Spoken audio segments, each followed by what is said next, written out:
Hi, I'm Sarah Brockle, and the pioneer I'm presenting on is Albert Bandura. He is the one who developed the social cognitive theory. He was born December 4th, 1925 in Canada. He was the youngest out of 6 children and was the only boy. His parents immigrated from Eastern Europe. His father came from Poland while his mother came from Ukraine. His father had worked on a railroad where his mother had worked in a general store, but together they were able to save their money and eventually start up their own homestead. And in Bandura's autobiographies, he talks about how laborious this was, such a huge undertaking to get this land ready so they could make their living from it. And, they encountered very many devastations, droughts, and had to remove part of their roof to feed their cows, to, losing some to the Great Depression. But he talks about how these experiences helped shape some of the ideas that he put into this theories, or to the theories that he developed. So he did get something out of that hardship. His parents, they didn't have a formal education, but his dad taught himself 3 languages. He placed a high value on their education, and even his father served on their school board. The school was small, limited resources, and he was pretty much stuck in taking charge of his own learning. After high school, Bandura went to the University of British Columbia in Canada. Actually, his first major was in biological sciences, but he stumbled upon psychology by chance. He had some free time, was looking for a filler course, and psychology ended up being that, and that's what sparked his interest. So in 1949, with only 3 years, he was able to complete his bachelor's in psychology while earning a Balkan Award. He went to the U.S. in 1949, which later he became a naturalized citizen in 1956. But he went to the University of Iowa to complete his graduate work, earning his master's in 1951, followed by a PhD in clinical psychology in 1952.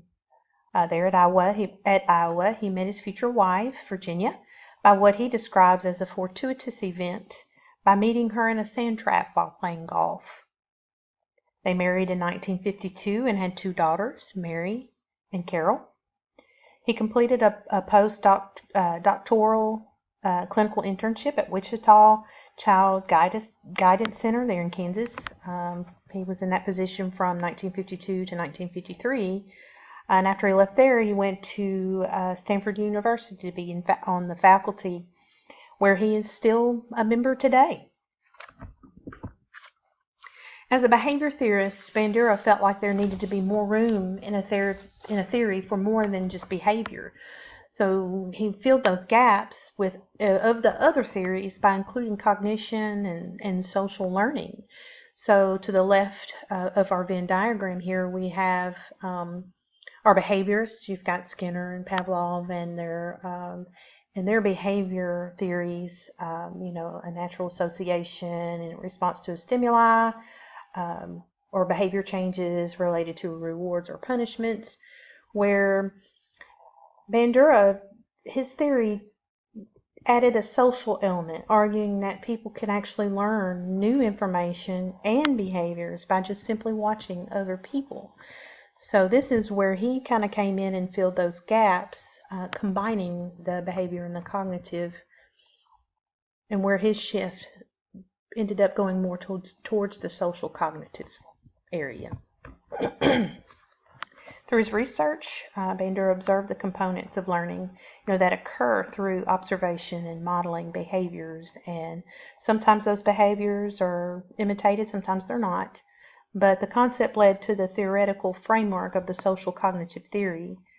His research included experiments with phobias, but what he's most widely known for is his Bobo doll experiment. And the picture here is showing a series of images that was taken from that experiment. And basically what this experiment was they took an inflatable doll that looked like a clown, and they had someone who modeled behavior. Some of the behavior was normal or none at all, whereas some was more aggressive. And so the children that observed the aggressive behavior then imitated what the model had modeled for them.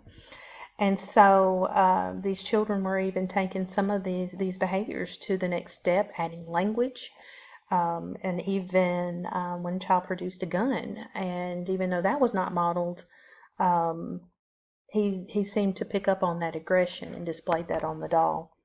So this experiment pretty much concluded that, direct reinforcement could not account for all types of learning, because these children were learning through observation. There was no direct stimulus, nor was there a positive reinforcer. They just learned simply by watching someone else. There's a process in this observational learning, or this modeling.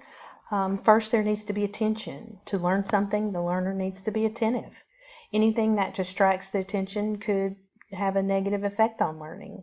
And naturally, if they're more interested, they're going to be more attentive. Retention. This is the ability to store the information, and that's important because you've got to be able to recall, the memory of this specific learning experience. Reproduction. This is where the learner produces the behavior by being able to perform what was observed. And so further practice of the learned behavior could eventually lead to improvement and skill advancement. Motivation, which is the key.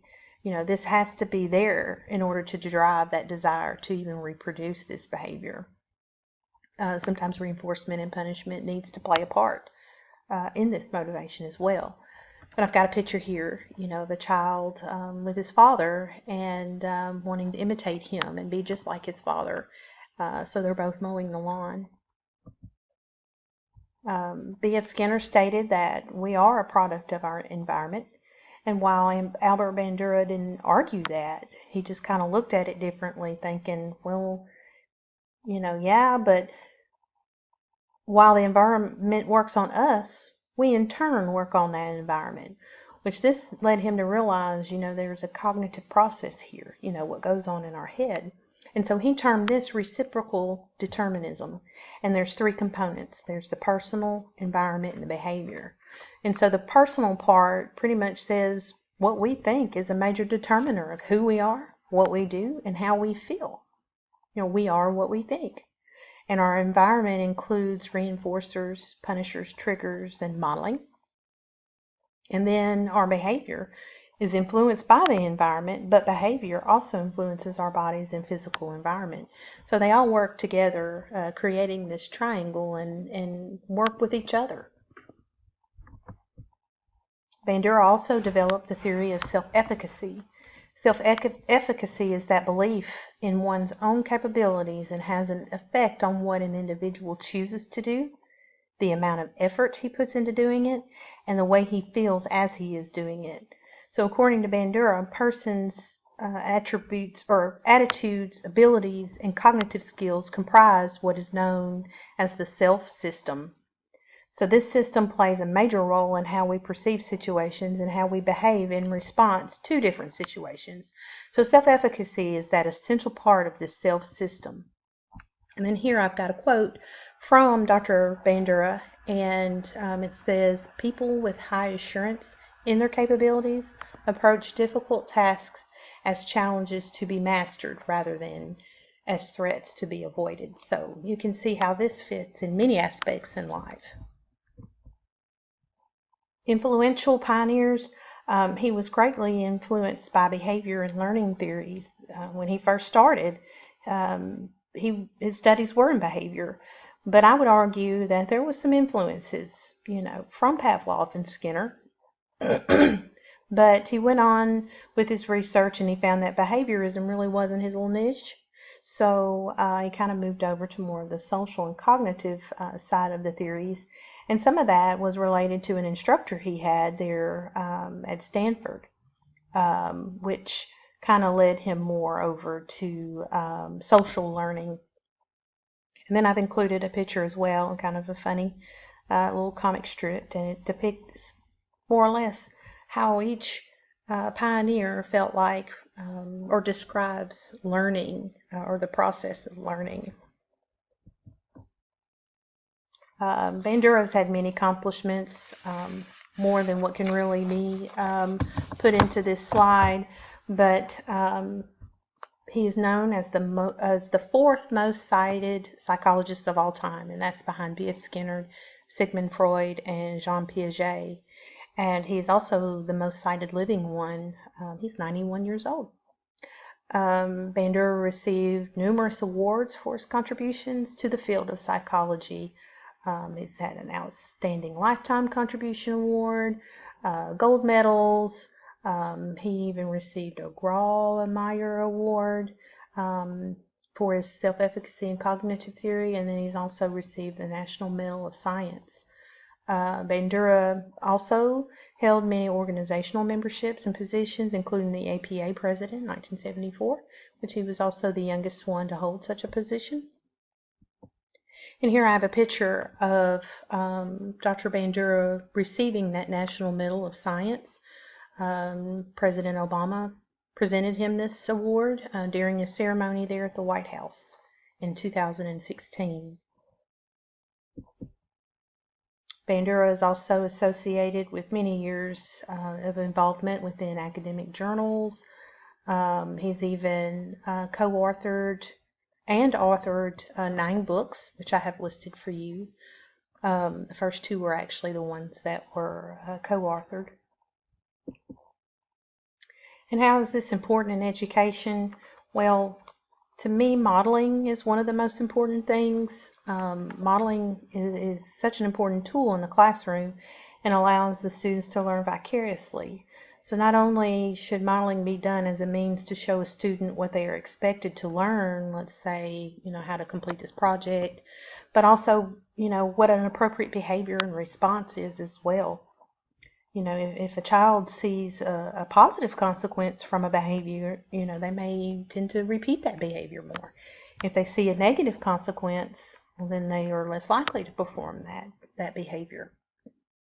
And one thing that Bandura states, or has stated, he feels what is often overlooked is the opportunity for the learning to even happen, such as a fortuitous event.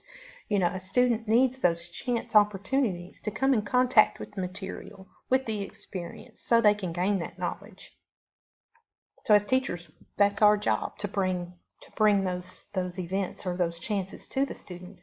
Another important aspect is promoting self-efficacy. There is evidence that self-efficacious students participate more readily, work harder, persist longer, and have fewer adverse emotional reactions when they encounter difficulties than those who doubt their capabilities. So how can students gain self-efficacy? Well, there are 4 sources of self-efficacy that teachers can use their strategies in building that self-efficacy. And the first is mastery experiences. Now, this is the more robust and probably the most risky one, but definitely when a student experiences mastery, it boosts their self-efficacy. And failure does, but if the more self-efficacy you could boost, the better they are to be resilient within those failures. Vicarious experience, observing a peer succeed at a task, can strengthen beliefs in one's own abilities. Verbal persuasion, teachers can boost self-efficacy with credible communication and feedback. The emotional state, a positive mood can boost one's belief in self-efficacy, while anxiety can undermine it. So the teacher can help reduce, stressful situations that'll be more beneficial to the student. Just a little something I added in here from the Lego movie. Not sure how many are familiar with it, but there is a little positive attitude about it, and more or less, Emmett is this Lego this Lego man, and he is the one that is able to save the day. And there were times where he doubted that, and like these quotes here, all you have to do is believe that you are special, then you are. And also believe. I know that sounds like a cat poster, but it's true. Here's my bibliography from all my works cited. And I want to thank you very much for listening, and I hope that you find Albert Bandura as interesting as I did.